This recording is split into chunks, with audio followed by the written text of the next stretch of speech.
Marvelous. Oh, welcome to the museum. Let's talk about some spaceships.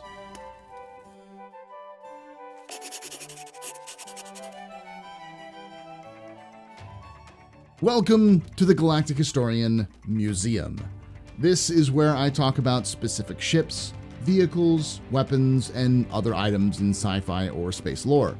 Today, we're going to be talking about some of the most venerable ships from one of the oldest manufacturers in the Star Citizen universe. Aegis, I'm just calling it Aegis Dynamics. Complain in the comments below. There is one caveat though.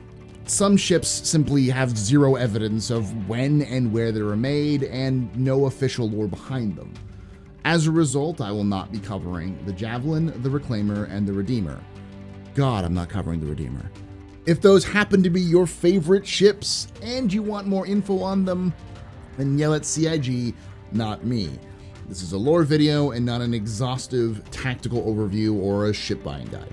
We also won't be going over the entire history of the company here, but simply talking about the ships that have rolled out of the space docks of this legendary manufacturer.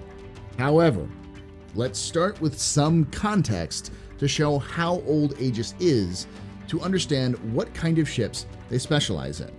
Aegis Dynamics, or Aegis or Aegis, depending on where you are in the world, was founded sometime between the 25th and 26th centuries as a merger between two companies, an Earth-based computer manufacturer called Aegis Macrocomputing and a Davian-based shipyard company named Dynamic Production Systems. The goal of this merger was to supply the then new UPE Navy with ships. As a result, almost all of the ships produced by this manufacturer are almost exclusively military and or combat-oriented. Now let's start by looking at the earliest ship built by Aegis.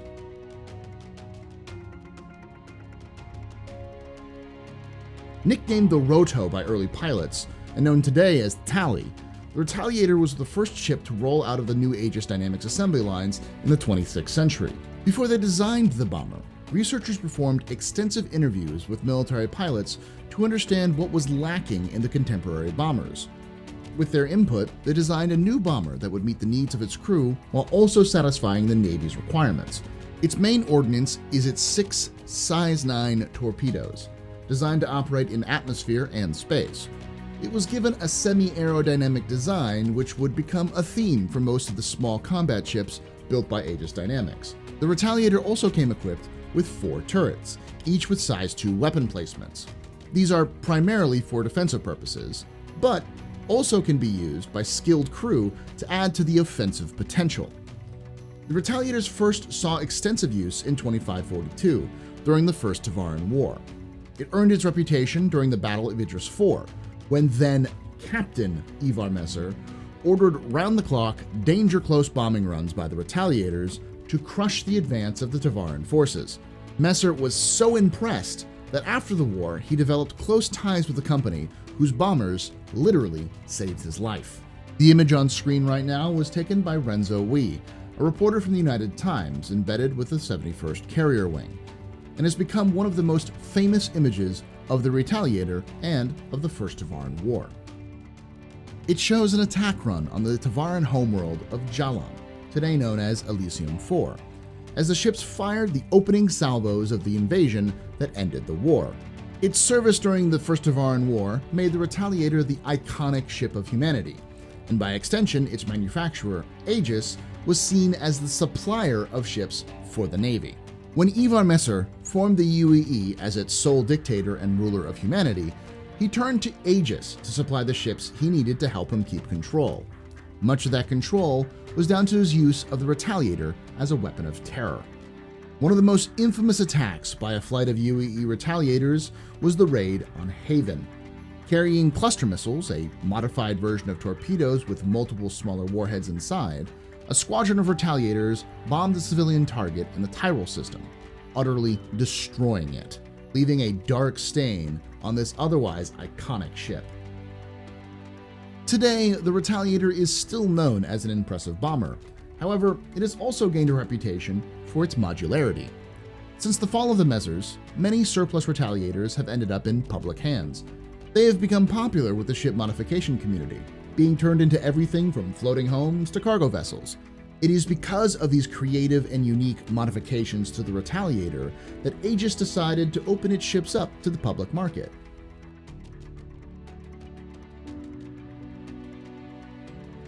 The next ship in our lineup was named after the famous Battle of Idris IV, even built on the planet for a time.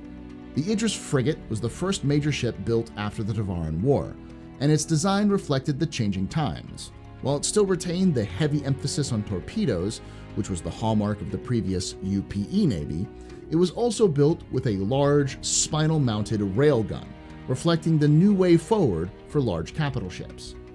After the utter failure of the experimental torpedoes used during the Battle of Idris IV, capital ships became more reliant on the larger firepower over larger batteries of missiles. This meant ships needed to be tougher to get in close and engage.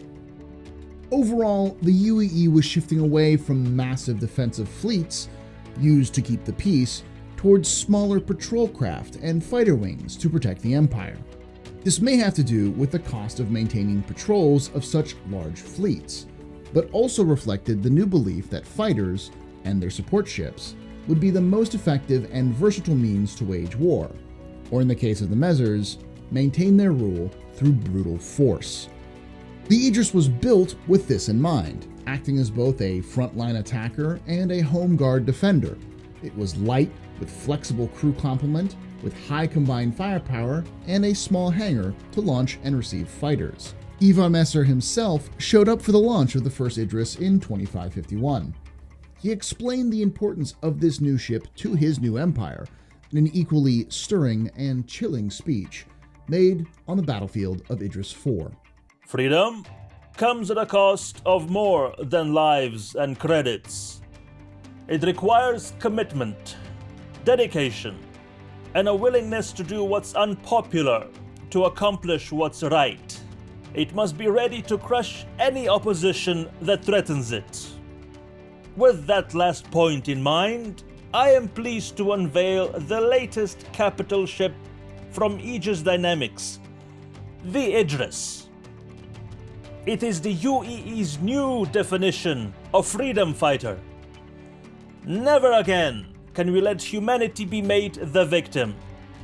Let all who would dare become the enemy of our empire tremble as they hear of our victory in Idris and the ship that bears its name, Ivar Messer. The name designation for the Idris comes from the systems of the UEE, the first being named the UEES Idris. The most notable of these ships is now the UEES Stanton. Built in 2872, the UEES Stanton has had a long service in the UEE Navy, serving with the 351st Battle Group for almost 6 decades. It was then transferred to the 87th Battle Group in charge of home defense in 2935. Since then, it has been involved with disaster relief on Farron and perimeter sweeps along the Xi'an front. In fact, the current captain of the Stanton, Noah White, actually started his career on the ship years before becoming the captain. Oh, hello again. Have you liked the video yet? If so, make sure you also subscribe for more content. Hit that bell icon if you want to know when these classy videos come out. And while I have you here, maybe you could become a Patreon of our little museum. For as low as $5 a month, you too can help support videos like these and make them come to life. Now, let's get back to more spaceship porn. I mean, lore. Lore. Lore. Could you cut back?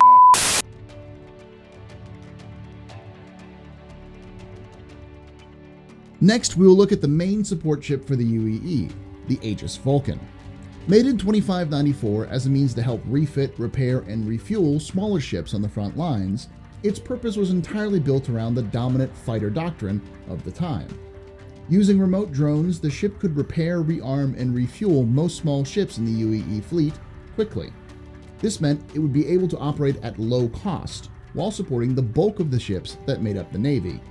It was also built to survive the rugged front lines in case of combat, with a sturdy design that has become one of the hallmarks of the Aegis brand. Though intended for military use, it quickly caught the eye of the United Wayfarers Club for its potential in helping non-military fleets. The UWC was founded as a space exploration enthusiast organization, specifically in the wake of Project Farstar. As more and more ships were exploring the frontiers of space, a serious lack of means to support this exploration became apparent. Early on, ad hoc fleets of modified cargo ships and medium fighters made up the bulk of the support offered by the UWC. However, the VULCAN instantly caught the attention of the organization and became one of the only non-military groups that contracted with Aegis during the Meser era. Today, it is still being updated and released. It is now widely available to the public and is still the hallmark of UWC and their contractors, who strive to keep space explorers filled up, fixed, and ready for anything.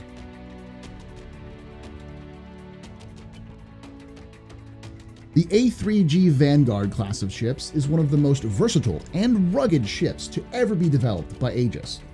While there is no official date of production announced, the fact that it has seen extensive battles with the Vanduul, and that it perfectly fits the UEE Navy doctrine under the Mesers, has led me to believe it was first developed sometime in the 26th or 27th century. The key to the success of the ship is its role. Serving as a long-range attack spaceship, it can be modified to fulfill any desired goal. Thus, its true potential comes from its flexibility and relatively small size compared to its potential firepower. The main configuration of the space frame is the Warden. Its high firepower, easy to maintain components, and survivability has made it the favorite of the UEE Marines, who often use it as part of their special operations forces. The Warden is capable of a variety of roles, from supporting ground offensive, long-range scouting missions, home front patrol missions, and escorting convoys, just to name a few. The other configurations of the A3G include a bomber variant called the Harbinger, which swaps out some of the storage and an engineer console for 3 size 9 torpedoes. This is highly favored by the UAE Marines and Navy because of the long range of the Vanguard, coupled with its ability to launch from carriers, and its lower signature compared to long-range tactical bombers like the Retaliator. Another configuration is called the Sentinel. It is an electronic warfare version of the ship that comes equipped with an E-War pod, EMP missiles, and a whole suite of other electronic warfare tools. These are often employed in tandem with Harbingers and Wardens to act as wild weasel cover. The last configuration is called the Hoplite. This conversion swaps out the long-range crew quarters for 6 seats and life support, turning the Vanguard into a boarding vessel, often used in special operations. The Hoplite allows for easy insertion and extraction while also allowing for powerful ground cover from the pilot and turret gunner. Overall, the Vanguard has proven its worth in countless missions against the Vanduul. Its capabilities made it well suited for missions into the Tiber system, nicknamed the Grinder because of the system's reputation for chewing whole fleets alive over the 150 years of combat between the UEE and the occupying Vanduul forces.